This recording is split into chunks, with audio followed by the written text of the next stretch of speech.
მეგობრებო, აქამდე არაერთი ვიდეო მიმიძღვნია გამოშტერებულ, დაქლიავებულ და ყოვლად ამაზრზენ იმ თაობის წარმოადგენლებზე, რომლებსაც 2x2-4-ია არ ესმით. მე ისეთი სახის საეგზემპლარო, ესე თქვათ, შედევრი უნდა მიუმატო ჩემს მრავალ დაჯმულთან ნუსხას, რომ აი პირდაპირ საკუთარი პირით აღიარებს ახლა ადამიანი, რომ არის ჩვეულებრივი მონა. ძალიან რადიკალური ხარ. ძალიან რადიკალური ვარ, კი.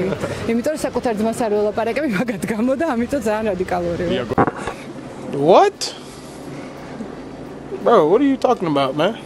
მოკლედ, მე ვაპირებ ვიდეო რეაქცია შევწერო, აი იაგო რო იყო ფორმულაზე მისული და ფორმულას ჟურნალისტები რო გააბანძა იქ, რო ამხილა, ვინები არიან რეალურად, რას წარმოადგენენ, როგორც აქ ადვოკატი კი არ ვარ და რაღაც ის ნაფიც საჯული და იაგოს პარტიელი არ ვარ, დამიჯერეთ, არაფერი არ მაკავშირებს საერთოდ. უბრალოდ მე მინდა თქვენ წარმოგიდგინოთ ეგზემპლარი თუ რას ნიშნავს კლასიკური გაგებით მონობა. მაგრამ სანამ ვიდეოზე გადავალ და სანამ ჩემ ჯადოსნურ HyperX-ის ყურსასმენებს გავიკეთებდი და შევდგებოდი ჩვენს საქმიანობას, მანამდე გთხოვთ რომ დალაიქოთ ვიდეო, გამოიწეროთ არხი, გავუზიაროთ მეგობრებს, გააკეთოთ დონაცია, გამოვყეთ Instagram-ზე, გამოვყეთ Steam-ზე, იყიდოთ ჩემი წიგნი, გაიყიდოთ ჩემი სელექციო კურსი და მომავალში, როდესაც პოლიტიკაში შემოვალ, მე შემოვხასოთ. კაი. ძალიან რადიკალური ხარ. ძალიან რადიკალური ვარ. ხო, ეხა შიგევროპელი რადიკალი ვერ იქნება, ეს როგორი კადრა ეხა ფორმულა ჟურნალისტმა შიგევროპელი რადიკალი ვერ იქნება. კი. იმიტომ რომ საკუთარ ძმას არ ველაპარაკები მაგათ გამო და ამიტომ ძალიან რადიკალური ვარ. იაგოს რომ მისახმა, ამიტომ არ ელაპარაკებით ძმას. აიცა. ჩემი ყურსასმენები ძალიან კარგად მუშაობს. მაგრამ მაინც უნდა გადავამოწმო. 2 წამით დაუბრუნდეთ უკან რა თქვა ამ გოგომ. არ ელაპარაკებით ძმას. დიახ. საკუთარ ძმას არ ელაპარაკება განსხვავებული პოლიტიკური შეხედულებების გამო. ეხლა მე უსვამ ძალიან ბუნებრივ ლოგიკურ კითხვას. მოდი 2 წამი აქ ჩამოვდოთ. როდესაც ყდებოდა დიდი განმანათლებელი ჟან-ჟაკ რუსო, ვოლტერი, დენი დიდრო, რომლებმაც ხელი შეუწყეს თვით საფრანგეთის თავისუფალ რევოლუციას, ლიბერტე, ეგალიტე, ფრატერნიტე. ხო. მეგობრებო, თქვენი აზრით, დიდებული განმანათლებლები, აი კლასიკური ლიბერალის წარმომადგენლები და დიდი თავისუფლება, თანასწორობაცმობა, აი თქვენი აზრით, საკუთარ ძმას ესაუბრებოდნენ თუ არა განსხვავებული შეხედულებების გამო. მოდი გადავახვიოთ ცოტა, დავსკიპოთ რეალობა და გადავიდეთ 1-2 საუკუნით წინ. რაზეც დევნიდნენ კომუნისტები ადამიანებს. განსხვავებული აზრის გამო. ხო? კი. კომუნისტები, ბოლშევიკები, ბოდიშით, ადამიანებს ხრეტდნენ განსხვავებული შეხედულებების გამო. ეს არის ლიბერალური პროპაგანდისა და ლიბერალური მეინსტრიმის მთავარი, აი სტიმულაცია, როგორც დიდებული ქართველი ფსიქოლოგი დიმიტრი უზნაძე იტყოდა, რომ ახალგაზრდა გოგო, რომელიც ახლა გამოდის და პრეტენზია აქვს, რომ მას უნდა იცხოვროს თავისუფალ დემოკრატიულ ქვეყანაში, სადაც იარსებს განსხვავებული ფერები, განსხვავებული სილამაზე, განსხვავებული აზრები. კი, მაგრამ ჩემო ძვირფასო მაყურებელო, როგორ შეიძლება ჩვენ ამ გოგოს უწოდოთ თავისუფალი ადამიანი, რომელიც საკუთარ ძმასაც კი არ ესაუბრება განსხვავებული შეხედულების გამო? აი ეს არის მეგობრებო, ნეობოლშევიზმი, ნეოკომუნიზმი, ნეობომჟიზმი და ნეოიდიოტიზმი, რაც ახასიათებთ თანამედროვე ლიბერალებს. მოდი გავაქცევოთ. ჩემთვის ერთი და იგივეა სიმართლე გითხრათ. არანაირი დიდი განსხვავება რა, რავი, თანამედროვეებსა და არათანამედროვეებს შორის, ამაზე შემიძლია ცალკე შევწერო ვიდეო, მაგრამ მოდი გავაქცევოთ ჩვენი საქმიანობა. იცის ყველა მე.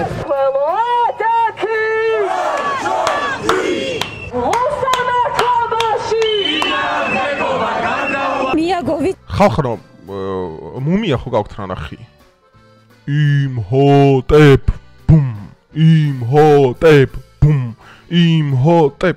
ანუ სექტა სხვა არაფერი არა, თუ როდესაც კოლექტიური შენი აზროვნება სულად დაქვემდებარებული, შენი ინდივიდუალური აზროვნება სულად დაქვემდებარებულია კოლექტიურ ნარატივს, რასაც კარლ იუნგი და დიმიტრი უზნაძე უწოდებდა კოლექტიურ არაცნობიერს. ხო, უცებ მეგონა რომ კამერა იქით იყო ბოდიშით. გავაქცევთ. როგორ ეცინება? მიაგო, ვიცით რომ ქოცი ხარ, ვიცით რომ რუსეთის საქმეს აკეთებ? მაგ ლოგიკით ხო მეც ქოცი ვარ ისე, ხა? ხალხნო. ისე რომ დავფიქრდეთ, ანუ ამ ლოგიკის თანახმად მეც ქოცი გამოვდივარ, მეც რუსეთის საქმეს ვაკეთებ. სხვადასხვა დღეს პუტინმა დამირეკა დილით და მითხრა რომ ამ ვიდეოს თუ ჩაწერო 100,000 არა 100,000 ცოტა არის 1,500,000 რუბლს გირიცხავ ბესო და თუ ბევრი ნახვა ექნება ამ ყველაფერსო და რაზედაც გთხოვთ რომ ბევრი ნახვა კონდეს ამიტომ დაალაიქეთ ვიდეო იმიტომ რომ сашუალოდ გვიჭირავს 40-50,000 ნახვა ვიდეოზე რაც ძალიან მაღალი შედეგია საქართველოს დონეზე დაალაიქეთ ვიდეო რომ პუტინმა მითხრა ესეთი რამე რომ 2-3 მილიონს დავამატებო კიდე თუ ექნება და გთხოვთ რომ თქვენს დაამატოთ იმიტომ რომ ჩვენ ყველანი კოცები ვართ ვინც ნორმალურად ვასრულებთ ამ ქვეყანას და ვიცით რომ ბიზნეს საქმეს აკეთებ აი დაუშვათ მე ბიზნეს საქმეს ვაკეთებ. აი ეს ვის საქმეს აკეთებს, აი თქვენი აზრით. არა მე კი ვიცი ვის საქმეს აკეთებს, მაგრამ აი თქვენ თუ მიხვდით ახლა მე რა ვიგულისხმე. აი თქვენი აზრით ამ ნიღბით, ამ ასკარადით, ამ არ შემდგარი ფართო დახუჭული თვალებით, აი ვის საქმეს აკეთებენ ესენი თქვენი აზრით? არა იაგოს რო ცინება მაგაზე სიცილს ვიკავებ ახლა მეც. და მიგიხვდით ყველა манипуляციას და არა მე манипуляციის მიხვედრა არ მინდა. მე მაგალითად ახლა იაგოს არ ვიცი რა манипуляციებს მიუხვდნენ, მაგრამ ახლა მე მტკიცებულობას მოვიტან, რასაც ვლაპარაკობ, რომ სიმართლეა 2 წამი.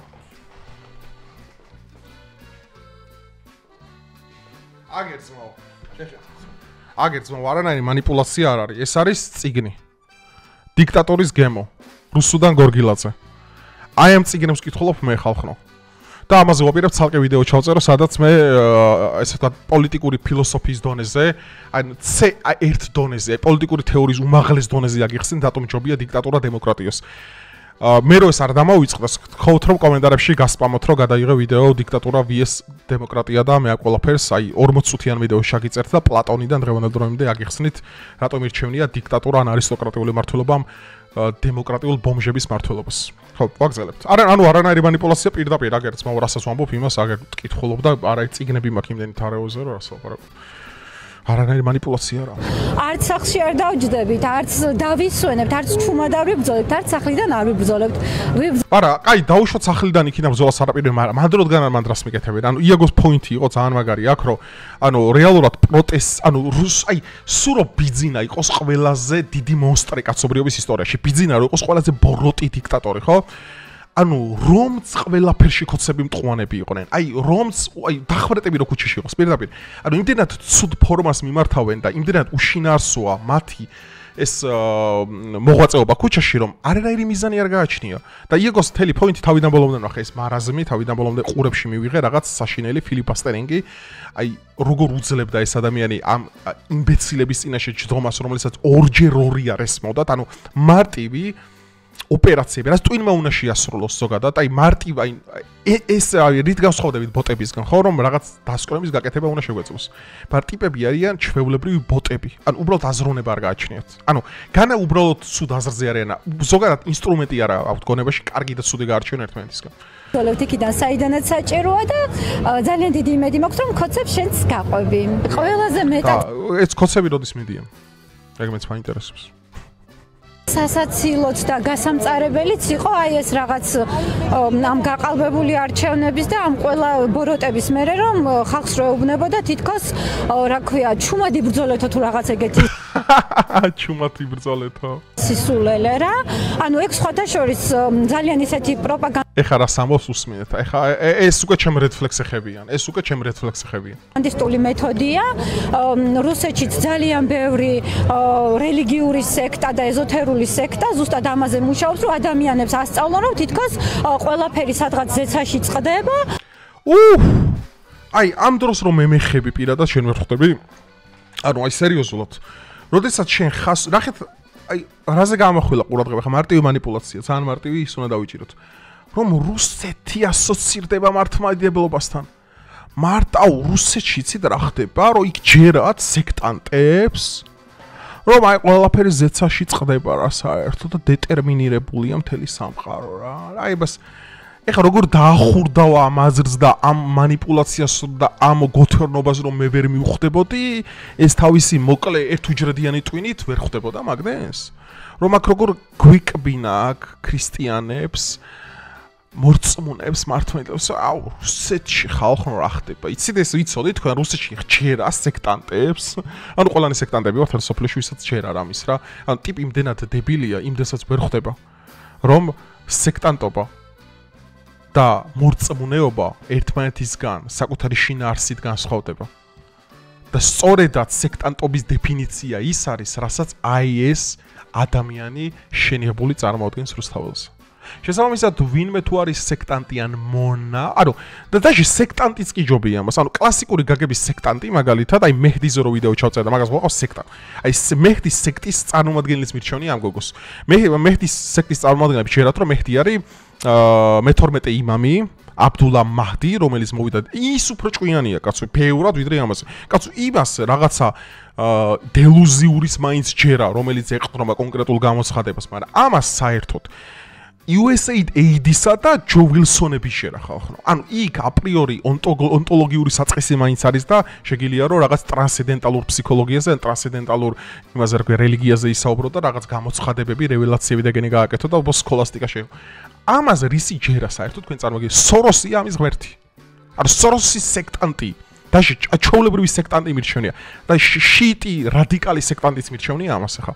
იმას კიდე რაღაც იმის მოლოდინი მაინც ასასინებს, იმის მაინც მოლოდინი მაინც ქონდა ოპიუმს რო ეწეოდნენ, რომ რაღაც 64-ში და იქ მოხდებოდნენ და რაღაც უფრო დიდი ფასი მაინც ქონდა მათ მსხვერპლს და იმის გამო რომ გწუწამე და იმის გამო რომ გცემენ შუა ქუჩაში რომ USAID ჯო ვილსონისა და ორსულასი რო გჯერა და ზელენსკის, რავი ძალიან დიდი განსხვავება არის ეს კლასიკურ და რეფორმაციულ იმბეცილურ აზროვნებაში. და ცდილობენ რომ ადამიანები გახადონ რაც შეიძლება აპოლიტიკურები, უმოქმედოები და აი იაგო ზუსტად ამას აწვევა. აუ იაგო რა ბოროტი ყოფილა, აიმე იაგო ყოფილა რა ბოროტება. ამის ნერვები აი არა ნერვები მაქვს ამის რა პრობლემა მეც დავჭიდები და მოусმენ მე როგორ მაკრიტიკე პრობლემა არ მაქვს უბრალოდ მართლა სიცილით გავიხევი. აი ხა ესეთი ხალხი რომ აკრიტიკებს ეს არის შემთთვის იმხელა კომპლიმენტები. აი თქვენ ვერ წან ამან მე რუსეთის მონა მეძახოს ამაზე დიდი კომპლიმენტი ჩემთვის თანამედროვე დროებაში ნამდვილად არ არსებობს ამიტომ ვიმედოვნებ რომ ეგ მოხდება უბრალოდ როგორ დასრულდება მე ამათი ბეთი მაგას მე 1900 არა 2035-2026 წლებში განახებთ მაგ ყველაფერს. ვურჩევდი რომ ცოტა სხვა მხრიდანაც შეხედონ სიტუაციას. ცეცხლი ავტორიტარიზმი. ეს არის ღამის ბაბლი ხალხოსა რა. მე მაგრად მევასება ვაფშე ფასიანი აქ დასწრება? თუ კომენტარებში თუ უნდა მიცით, ანუ ფასიანი თუ არ პრობლემა არ მაქვს. 100-200 ლარი პრობლემა არ არის, დავისწრები. რომ face control-ი თუ არის, ანუ ფერადები უნდა ჩავიცვა, ანუ ესეთი ზმანით მე ვერ შევალ იქ და რაღაც ფერადები ხო არ უნდა ჩავიცვა და რაღაც განსხვავებული რო რაღაც ტატუს გავიკეთე, პირსინგი, რაღაცა იქ ცოტა რაღაცა იმაზე მობილურზე დავიყენებ, რაღაცა პანკების სურათს დავიყენებ, რომ განსხვავებული ვჩანდე ცოტა. მე რაღაც თანამედროვე ნაგავ ფილმს რევიუს გავაკეთე მოკლედ რომ ცოტა უფრო კიდე განსხვავებული ვჩანდე და რაღაც დაახლოებით ესეთი ბაბლი არის აქ სადაც არიან ვიწრო ცნობიერი ხალხი. ამაზე კიდე ფსიქოლოგიაში მე ვაგრძელებ სხვათა შორის ჩემს იმას რა ქვია სექციების ზრდას მე ფსიქოანალიზი განვიხილე ერთი თვის წინ მე ცალკე გაყოფილება შევქენე ფსიქოლოგიას სადაც მე ადამიანის ბუნებასა და ზოგადად რამდენი შტერი ადამიანს მას ვიკვლევ ეს სხვათა შორის ძალიან საინტერესო მიმდინარეობა და მე ვაპირებ ამ დღეებში აი ამ დღეებში ეგეც შემახსენეთ მაინც რო არ დამოვიწყდეს და გასპამეთ კომენტარებში და გავაკეთებ გავაგრძელებ დიმიტრი უზნაძის განწყობის თეორიას, ინსტრუმენტალურ იმას რა ქვია და ინსტრუმენტალურ ფსიქოლოგიასა და ზოგადი ფსიქოლოგიის ელემენტებს, რომელიც თქვენ პრაქტიკაში დაგეხმარება ბევრ რაღაცაში. მე დაგეხმარებით თქვენ. ხო. იაგოსთან რა. პირველი, რას მიცემდი იაგო ტეხას მოტრის ანაცვლოდ ქართულ ოცნებას? ვაიმე რა სასაცილო იყო, ვაიმე დედა. ბაბლში ესე იცინია ხოლმე, ესეთ ბანზი უმორზე და ესეთი უმორი რო გაქვს ადამიანს არც მიკვირს რომ მთავრობას ვერაფერს ვერ ცვლის საერთოდ. არა თუ მთავრობას ვერ შეცვლი, ალბათ საკუთარი ზეწარის გამოცვლაც არ შეგიძლია ადამიანს, ან რაიმე უფრო ზე ინტელექტუალურ მატერიებზე ისაუბრო. ადამიანს ამაზე გაგეცინება ტეხას მოტრის მაგალითად რა საძლეო, ხო? ავი ალტემინში უნდა კონდეს, მაშინ 16.5 FPS. და ეს არც კინოს 24 FPS-ში ჯდება, არც 60 FPS-ში კლასიკური თამაშების storyline-ზე და არც 144 ან 254 Hz-ის FPS-ებში არ ჯდება, იმიტომ რომ ეს არის საერთოდ განსხვავებული მექანიკა. ანუ ესეთი ბიჭი ახლა, რა ვიცი. ხო, ახალი აზროვნება არის თანამედროვე ფილოსოფიაში, მეგობრებო. ეს შეკითხო მაქვს, როგორც ერთ-ერთი დაპირება. ეხლა უნდა გავქცინებავ და თან, ანუ ეხლა აქ როგორი სიცილი უნდა დაგვედო, იცი და აი ჯიმი კიმელის და იმის შოუში რო არის, ხო იცით? რაღაც მას რა ქვია, რაღაცა ვითომი უმორისტულს რომ მოყვებიან, გაიგე და ამდოს აი დადებული კლაპები რო იდება, ხო იცით? დადებული ტექსტები რო იდება.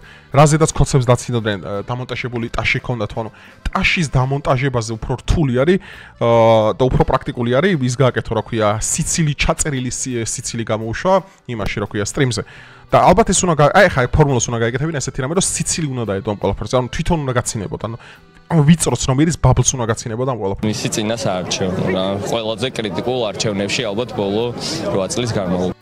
ბოლო 8 წლის განმავლობაში ყველაზე კრიტიკული რატო იყო ეს არჩევნები? რახან რუსული კანონი მივიღეთ? არ მე სხვადასხვა რუსული კანონი, რაც ეხა ხო ოცნება მიმად გადააკეთა ფარად. მაგრამ მე არ ვეთანხმები ფარას. არც ფარას არ ვეთანხმები, უკვე არც მაგამდე არსებულ კანონს არ მე ვეთანხმები პირდაპირ რუსეთში რა კანონიცა ეგ უნდა მივიღოთ. აი პუტინმა რაც მიიღო ერთ-ერთში, სადაც პრაქტიკულად ნებისმიერი არასამთავრობო, რომელიც უცხოეთიდან ფინანსდება და მავნებელ საქმიანობას აკეთებს, უბრალოდ უნდა დაიჭირო.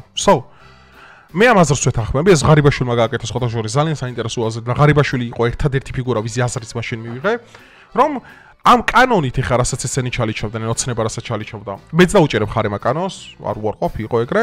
რა გააკეთეს, რომ რეალურად ამ კანონის შინაარსი ის იყო, რომ დეკრიმინალიზაცია ხდებოდა ამ ყველაფრის, გაიგეთ?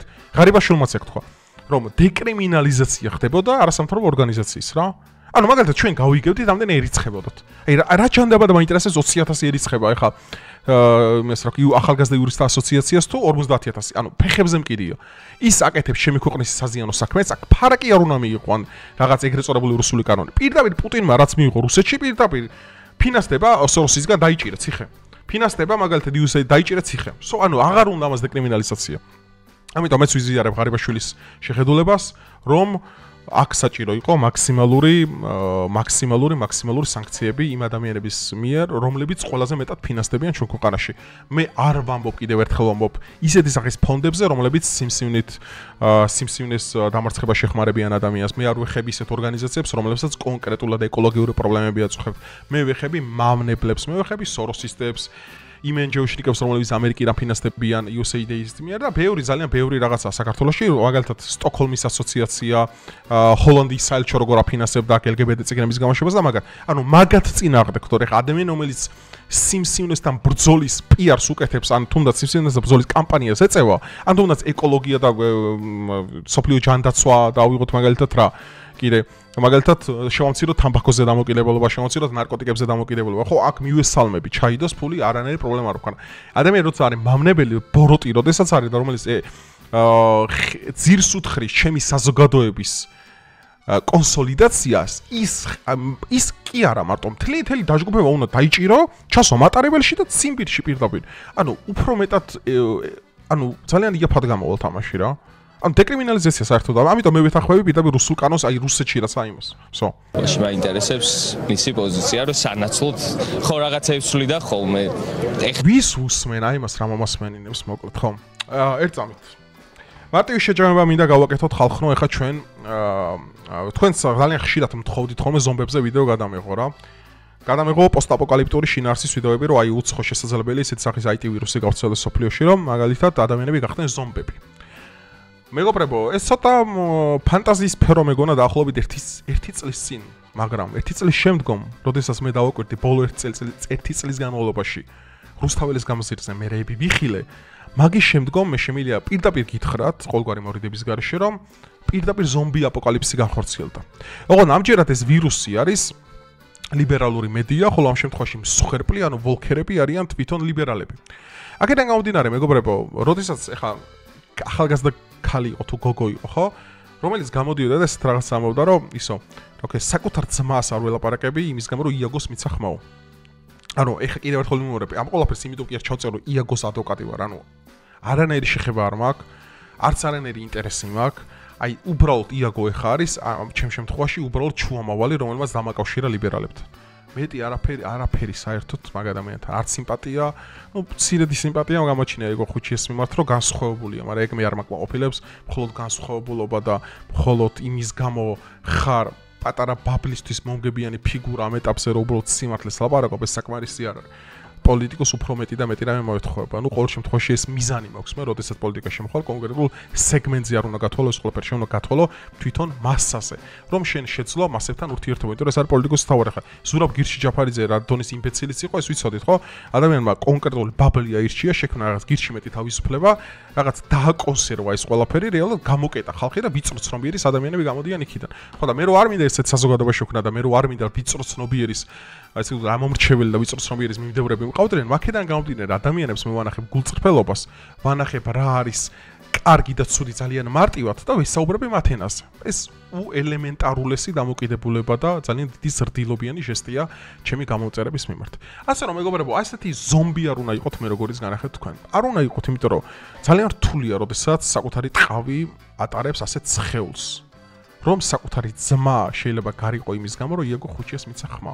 ამაზე დიდი შეურაცხყოფა საკუთარი თავის მიმართ, რომ შენ განსხვავებულ აზრს გმობ განსხვავებულ აზრს შენ უარყოფ, განსხვავებულ აზრს შენ აკენსელებ, განსხვავებულ აზრს შენ ეიფრცვი, შენ არაფრით არ განსხვავებ შემგან.